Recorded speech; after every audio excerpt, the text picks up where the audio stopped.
दोस्तों yes bank की बात करें तो स्टॉक के अंदर तेजी तो बनी लेकिन वो टिक नहीं पा रही है और इसके पीछे सबसे बड़ी वजह है रिटेल इन्वेस्टर को डरा देना। बहुत सारे ब्रोकरेज हाउस जो लगातार सेल के टारगेट दे रहे, आज भी उनके सेल के टारगेट निकल के आ रहे हैं। उनके हिसाब से आने वाले समय में बहुत बड़ी गिरावट होगी, स्टॉक फिर नीचे आएगा और इसी वजह से यहाँ पे लोग इसमें भरोसा कर नहीं पा रहे और जल्दी से जल्दी प्रॉफिट बुक करके निकलना चाहते हैं। लेकिन इसके उलट एफआई की तरफ से जम के खरीदारी हो रही है यस बैंक में और उनकी होल्डिंग बहुत ऊपर पहुंच गई है। तो क्या इस समय में यस बैंक में इन्वेस्टमेंट करना चाहिए या फिर प्रॉफिट बुक करके निकल जाना चाहिए? बहुत सारे लोग हैं जो फिलहाल अभी ऊपर के लेवल में फंसे हुए हैं, यानी राणा कपूर के समय, जो इंतजार करें कि कब इसकी प्राइस 3 डिजिट में जाएगी और हम भी निकल पाएंगे। तो यहाँ पे बहुत सारी बातें जिनको हम एक एक करके डिस्कस करेंगे।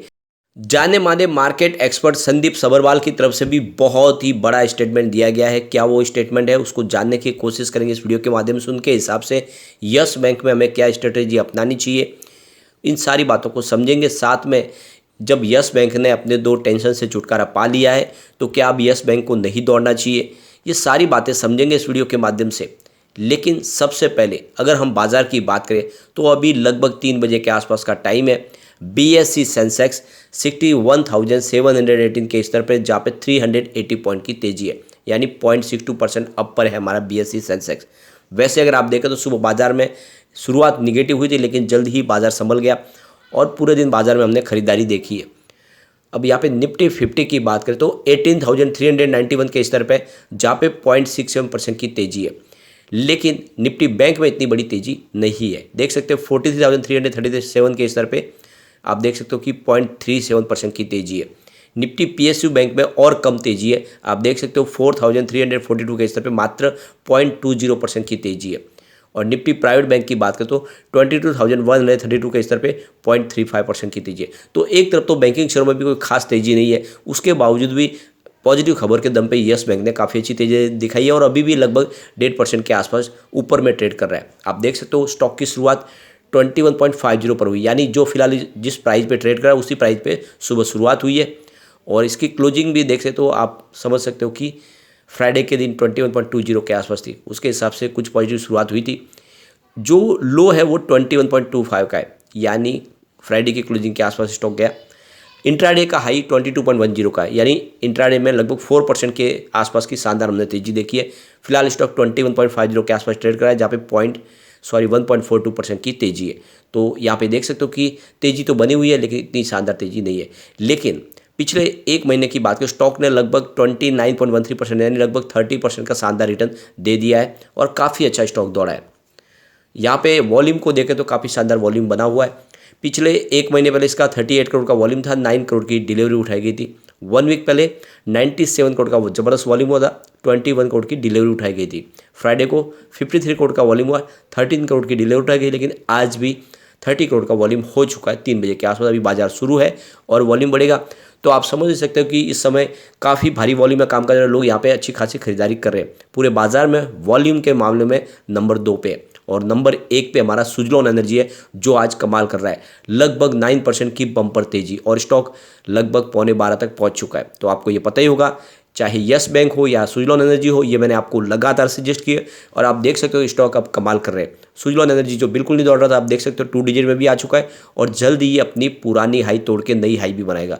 तो जो मैंने सजेस्ट किए हैं वो वाकई में मैंने उनके बारे में रिसर्च करके ही आपको बताए, जो आने वाले समय डेफिनेटली आपको बहुत अच्छा रिटर्न देंगे। थोड़े से पेशेंस की जरूरत यहाँ पर जरूर है आपके लिए।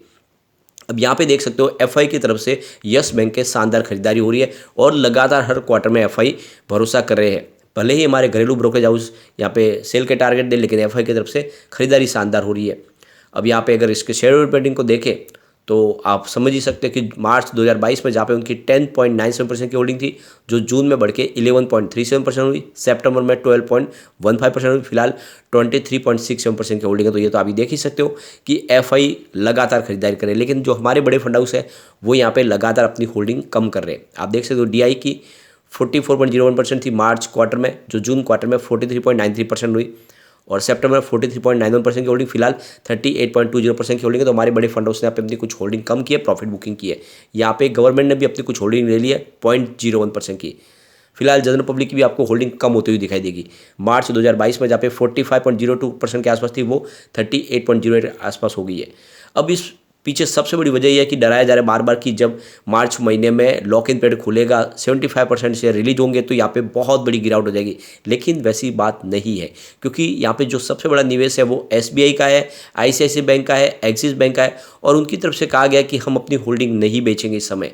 तो आप ये समझ ही सकते हो कि बड़ी गिरावट की संभावना काफ़ी कम है और उसके पहले ही प्राइस काफ़ी ऊपर तक चली जाएगी, अभी मार्च में समय बाकी है। यहाँ पे देख सकते हो कि मार्केट एक्सपर्ट संदीप सब्रवाल की तरफ से भी बड़ा बयान दिया गया है यस बैंक को लेकर। ये एक तरह से आपके लिए एक रिस्क रिवार्ड के बराबर है क्योंकि आने वाले समय में आगे क्या होगा इसके बारे में हम कुछ कह नहीं सकते, क्लियरली कह नहीं सकते। और इसकी जो परफॉर्मेंस है क्या आने वाले समय ICICI बैंक जैसी रहेगी, क्या उसी तरह से ये परफॉर्मेंस दिखा पाएगा, ये इसके लिए हमें समय का इंतजार करना होगा क्योंकि यस बैंक के मैनेजमेंट भी कोशिश कर रहे हैं और आप देख सकते हो कि अब इंडिपेंडेंट पूरा बोर्ड हो चुका है और उनके हाथ में कारोबार सौंपा गया, निजी हाथों में कारोबार है। तो आने वाले समय में इसकी परफॉर्मेंस को हमें देखना होगा। उनका कहना है कि बैंकिंग कारोबार कोई ईजी बिजनेस नहीं है, लेकिन अगर आप देखें तो यस बैंक में काफ़ी ज़्यादा कैपिटल इंक्रीज हुआ है और अभी फ़िलहाल हमें आने वाले समय में कुछ और फैक्टर है जिनके ऊपर ध्यान देना होगा। इसकी प्रॉफिटेबिलिटी के इंप्रूव होने का इंतजार करना होगा। सब्रवाल का कहना है कि यह एक पेशेंस गेम है, डाउन साइड तो लिमिटेड है लेकिन अपर साइड कितनी है इसके बारे में कुछ कह नहीं सकते, कहाँ तक जा सकता है ये इसके बारे में मैं श्योर नहीं हूँ, लेकिन एक बड़ी तेज़ी आ सकती है। साथ में उनका कहना है कि SBI की जो बुक वैल्यू है वो 1.7 टाइम्स है और यहाँ पे यस बैंक की भी 1.6 टाइम्स के आसपास है, तो दोनों लगभग सेम है। तो दोनों में से किस में दाव लगाना चाहिए, तो उनके हिसाब से इस समय यस बैंक में दाव लगाना चाहिए क्योंकि जिस तरह से तेज़ी से बढ़ने की संभावना यस बैंक में है उतनी तेज़ी से अब SBI बढ़ने की संभावना कम है क्योंकि यस बैंक ने एक बहुत बुरा वक्त झेला है और अब एक नई शुरुआत कर रहा है। बहुत सारी वहाँ पे अपडेट हो रही है, बहुत सारे नए डिसीजन लिए जा रहे हैं और बहुत सारे जो फैसले हैं उसका इफेक्ट देखने को मिलेगा। लगातार बिजनेस बढ़ रहा है, ऐसे में आने वाले समय में तेज़ी से जिस तरह से यस बैंक बढ़ेगा उतना SBI नहीं बढ़ सकता। तो उनके हिसाब से देखें तो SBI की बजाय यस बैंक में इन्वेस्टमेंट किया जा सकता है। अब यहाँ पे आप देख सकते हो कि दो बड़े डेवलपमेंट हुए। एक तरफ तो इनका जो NPA है वो सारा क्लियर हो गया है क्योंकि 48,000 करोड़ का जो NPA था वो JC फ्लावर्स को ट्रांसफ़र कर दिया गया है। दूसरी तरफ एडवेंट और कार्यालय की तरफ से इनको एक बहुत बड़ा इन्वेस्टमेंट मिला है, करीब 9,000 करोड़ का एक बड़ा निवेश आया है और इन दो बड़े डेवलपमेंट के बाद यहाँ पे काफ़ी एक मजबूत पोजीशन पे यस बैंक पहुंच चुका है। तो जो मार्केट एक्सपर्ट है उनके हिसाब से आने वाले समय जिस तरह से इनका GNPA 2% से भी नीचे जा सकता है और एक सेहत काफ़ी ज़्यादा सुधर सकती है, तो आने वाले समय इसमें अच्छी तेज़ी बन सकती है। लेकिन फिलहाल इस समय प्रॉफिट बुकिंग का एक तरह से दौर चल रहा है, काफ़ी ज़्यादा तेज़ी बनी है। कम समय में एक तरह से देखें तो स्टॉक दुगना हुआ है, 24 तक पहुँचा है स्टॉक, 12 रुपीज़ से दौड़ना शुरू किया था। तो ऐसे में यहाँ पे प्रॉफिट बुकिंग तो होगी, लेकिन एक तरह से देखें तो फिर से जो बाइंग अपॉर्चुनिटी है वो 18 से लेके 18.50 के आसपास है, जहाँ पे इस समय खरीदारी की जा सकती है। और आने वाले समय में जैसे 20 को क्रॉस करके फिर ऊपर जाएगा तो 1 ईयर जो टारगेट दिया जा रहा है वो 44 रुपीज़ का है। उनके हिसाब से आने वाले समय ये 44 तक जा सकता है।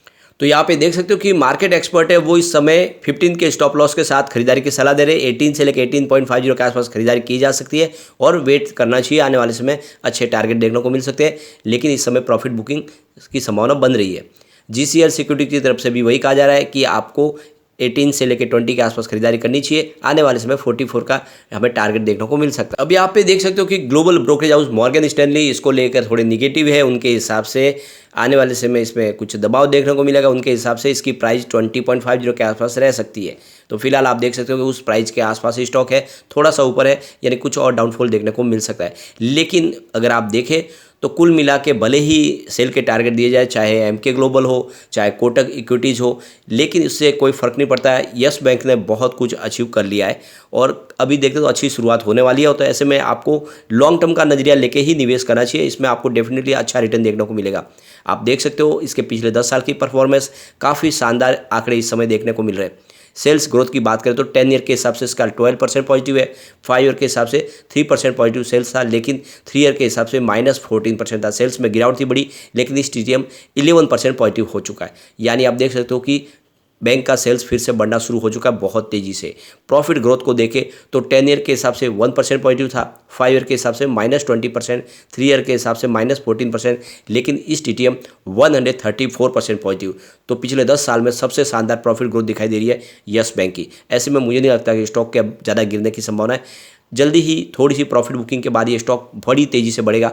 तो ऐसे में आपको इसमें 3 डिजिट के टारगेट के साथ में निवेश करना चाहिए। मुझे लगता है आने वाले 2-3 साल में ये आराम से 3 डिजिट को टच कर जाएगा। लेकिन फ्रेंड, कोई भी इन्वेस्टमेंट करने से पहले अपने फाइनेंशियल एडवाइजर से बारे ले ले या अपना खुद का रिसर्च करें, क्योंकि मैंने वीडियो आपके एजुकेशनल पर्पज़ के लिए ही बनाया। वीडियो पसंद आए तो लाइक से जरूर कीजिए और चैनल को सब्सक्राइब कर दीजिए। Thank you friend.